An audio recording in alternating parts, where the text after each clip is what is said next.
দক্ষিণ আফ্রিকাতে রিকনসিলিয়েশন, যারা হত্যা করেছে তাদের ক্ষমা চাওয়ার সুযোগ ছিল না, যারা নিরপরাধ ব্যক্তি তাদেরকে ক্ষমা চাওয়ার সুযোগ ছিল না। নিরপরাধ ব্যক্তি কেন ক্ষমা চাবে? যে অন্যায় করেনি তার নামে কেন মামলা হবে? আমি তো মনে করি যে সকল নিরপরাধ আওয়ামী লীগের বিরুদ্ধে মামলা দেওয়া হয়েছে, একটা বিশেষ কমিশন গঠন করে তাদের সেই মামলাগুলো উইথড্র করা উচিত এবং তাদের কাছে সরি বলা উচিত যে তোমাদেরকে যে মিথ্যা মামলায় হয়রানি করা হয়েছে তাদের কাছে সরি বলা উচিত।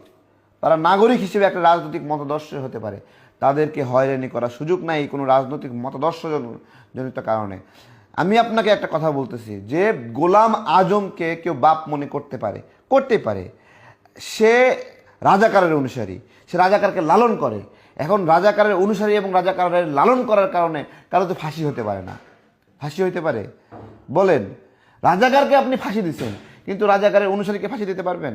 কিন্তু আমরা বলতে পারি যে রাজাকারের যে আদর্শ চর্চা সেইটা শক্তিশালী যেন না হতে পারে। শেখ হাসিনা যেই স্বৈরতান্ত্রিক চিন্তা লালন করে এখানে নিপীড়ন চালিয়েছে, আমরা বলতে পারি ওই চিন্তার লালন আমরা করতে দেব না, ওই চিন্তা যেন অন্য কেউ ধরতে পারে না। দেখেন শেখ হাসিনা যে হত্যাযজ্ঞ চালাইছে, শেখ হাসিনার লোকেরা যারা হত্যাযজ্ঞ চালাইছে সেই মানুষগুলো একটা ঘটনা ঘটাইছে। এক নাম্বার, এই সেম ঘটনা জামাত ঘটাইতে পারে না? এই সেম ঘটনা জামাত 1971 ঘটায়নি, আরও 1000 গুণ ঘটায়নি, 1,00,000 গুণ ঘটাইছে। অর্থাৎ ক্ষমতা, এই ক্ষমতার অপব্যবহার, এটাই হলো মূল সমস্যা। এখান থেকেই স্বৈরতন্ত্র, এখান থেকেই মানুষ নেয় হলো দায়িত্ব, কিন্তু দায়িত্ব নেওয়ার পরে মানুষ হয়ে যায় ক্ষমতাবান। ওকে দেওয়া হয়েছিল তুমি সুইপারদের মেনটেন করবা, তুমি আবর্জনা পরিষ্কার মেনটেন করবা, তুমি যানজট নিরসনের জন্য সার্ভিস দিবা, তুমি ড্রেনগুলো সুন্দর করে বানাবা, তুমি রাস্তাগুলো সুন্দর করে বানাবা। ও ছিল এখানে দায়িত্ব পালন করার জন্য সার্ভিস, কিন্তু ও হয়ে যাচ্ছে কি বলতেছে ক্ষমতা। গায়ে একটা গরম গরম ভাব আসছে। হ্যাঁ, নাগরিকদের নিপীড়ন করতে হবে, সবাইকে দমায় রাখতে হবে, ধমকের সঙ্গে কথা বলতে হবে। এই জন্য কি ক্ষমতা পায়? এই জন্য ক্ষমতা পায় না। তো এই বিষয়গুলো না বুঝে রাজনীতির মাঠে 1 নাম্বার হলো নির্বাচনের বানচালের ষড়যন্ত্র অধ্যায় শেষ হয়ে গেছে। আসিফ নাহিদরা চিল্লাচিল্লি করে ফালাফালি করে একটা আসনও পাবে না, আর নির্বাচনেও জিতবে না, ওদের ভাগ্যে আর কিছু নাই। এটা লিখে নিতে হবে, এটা মেনে নিতে হবে, এটা মেনে নাও দাদু, কিছু করার নাই। রিকনসিলিয়েশন বিষয়ে ক্ষমা চেয়ে রিকনসিলিয়েশন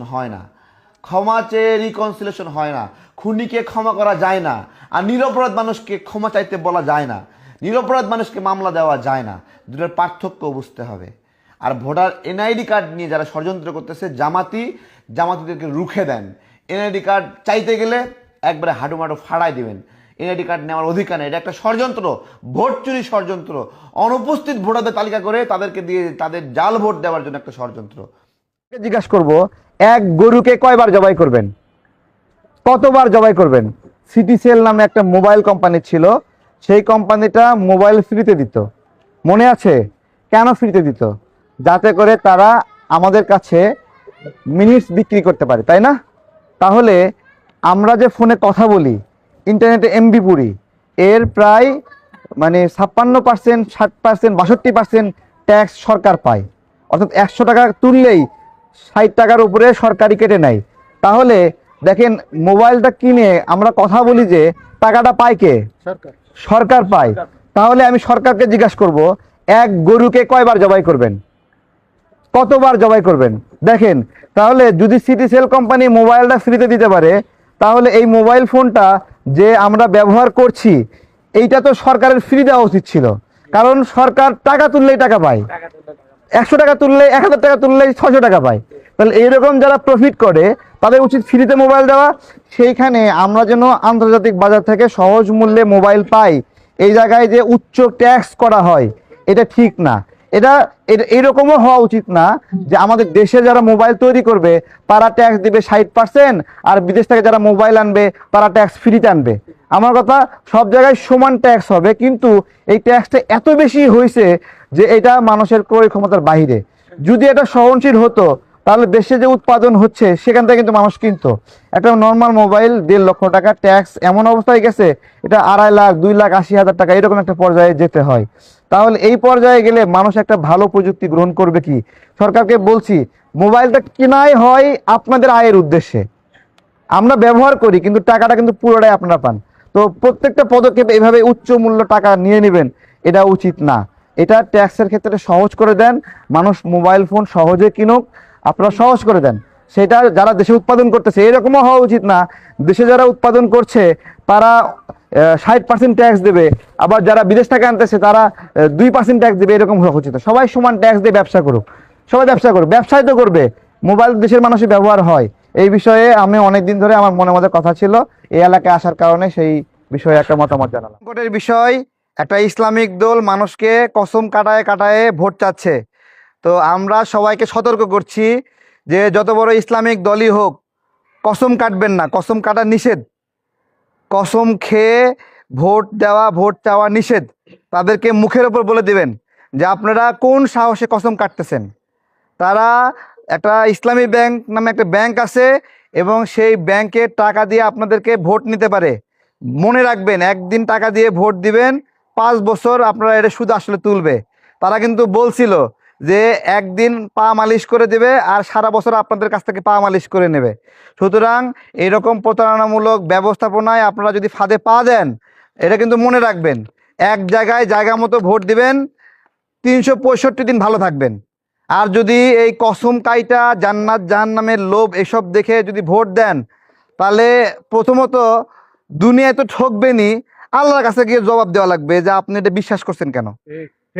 এটা সবাই খেয়াল রাখবেন।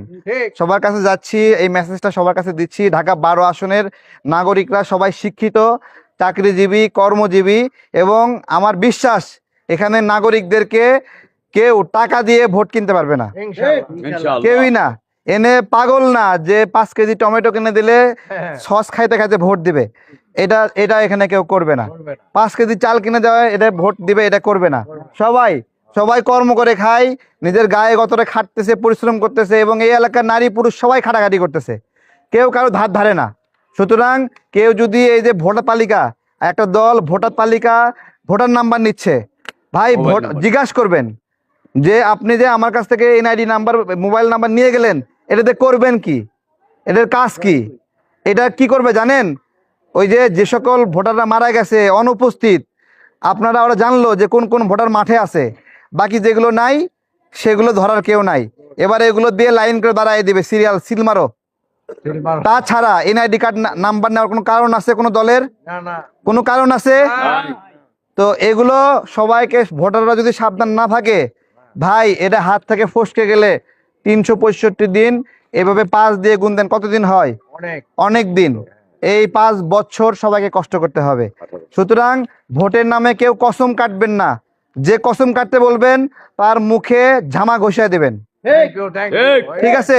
এখান থেকে মাটি নিয়ে মুখে মাটি ঘষে দিবেন। তুমি আমাদের কসম কাটতে বলো কেন? তো ভালো থাকবেন সবাই। ভাইয়েরা যারা আছেন, কসম কাটতে দিবেন না, ঠিক আছে? জান্নাত জাহান্নাম কে দিতে পারে? আল্লাহ দিতে পারে। এটা দুনিয়া দিতে পারে একজন, কে? দজ্জাল। দজ্জাল থেকে সাবধান থাকবো না আমরা? সতর্ক থাকা লাগবে না? দজ্জাল কি করবে? কিয়ামতের আগে আসে বলবে এই হাতে জান্নাত, এই হাতে জাহান্নাম, দেখো কোনটাতে যাবা। মানুষ যদি পছন্দ করে জাহান্নাম, তাহলে জান্নাতে যাবে, আর যদি মনে করে জাহান্নাম জান্নাত, তাহলে দিবে জান্নাতে দজ্জাল, কিন্তু যাই পড়বে কোথায়? জাহান্নামে যাই পড়বে। আমরা জানি না এই ঘটনা। সুতরাং এটা কেউ যেন এগুলো না করতে পারে খেয়াল রাখবেন। ভোটকে নিয়ে অনেক ধরনের ষড়যন্ত্র হচ্ছে, কেউ এনআইডি কার্ড নাম্বার দিবেন না, কেউ এনআইডি কার্ড নাম্বার দিবেন না, ঠিক আছে? ভালো থাকবেন ইনশাল্লাহ।